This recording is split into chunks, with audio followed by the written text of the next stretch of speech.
We're now ready to start paper mache.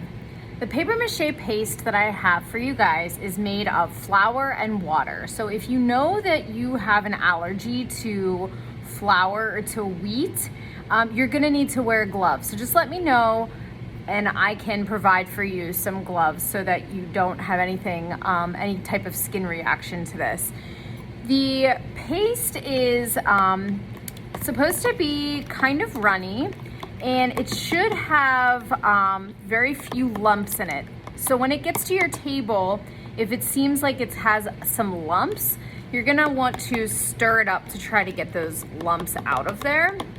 And that will help make the paste better for your project and for everybody's project. So again, it should be pretty runny and mostly lump-free.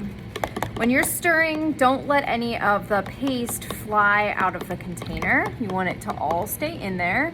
And then you can set the fork or whatever tool you have for stirring it onto the lid. You also are going to need a messy mat for underneath your pumpkin. And then you should also have on your table strips of newspaper. So the way that this works is you are going to take the newspaper, you're gonna dip it into the paper mache. It is messy.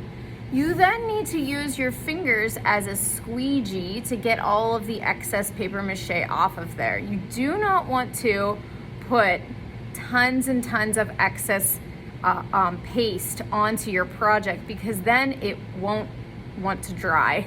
It will take way too long for it to dry. So we're doing thin layers of the paper mache. And so I'm just gonna take this, it's completely soaked in it, and I'm gonna start applying it to my sculpture. You really can start anywhere.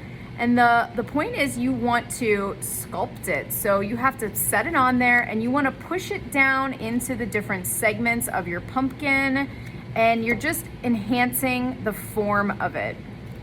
You are going to add one entire thin layer of newspaper to the entire outside of your pumpkin sculpture. You don't want to add multiple layers, again, because that one thin layer needs to dry. Then we'll go back and add a second complete thin layer, and then if we need to, we'll add a third one. So I'm gonna get started on that first layer. Notice that there is nothing just dripping off of here. I know I only have one piece on so far, but I smoothed it out, and I'm gonna now continue to cover this whole thing. There's not a ton of paper mache paste on here. It is not globbing all over my paper. It's actually pretty contained. And so like I said, now I'm gonna go back and I'm gonna spend time covering the entire sculpture with one full layer. So I'm gonna dip another piece of newspaper in. I'm gonna squeegee off all of the excess paper mache into the container, and then I'm going to apply it to my sculpture. You're gonna have to overlap the pieces a little bit, but like I said, you don't wanna do, you don't want to overlap all of them because you're trying to cover the whole surface in just one thin layer.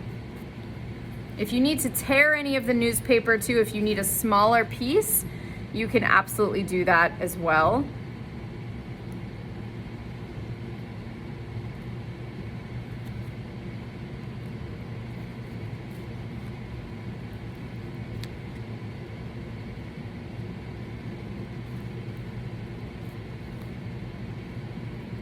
So don't move on to the next piece of newspaper before you've sculpted each one onto your sculpture. Make sure it's pressed down.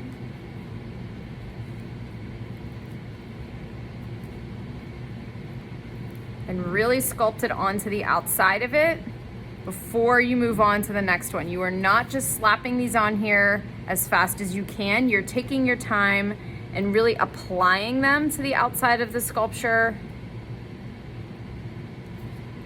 and helping them create the pumpkin form.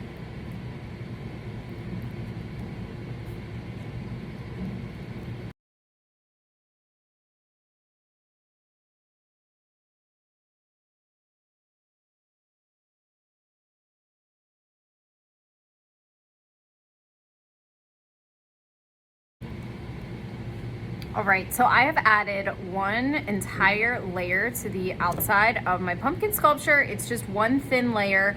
I'm now going to place it aside to dry at least overnight, if not a couple of nights, before adding on my second and possibly third layer.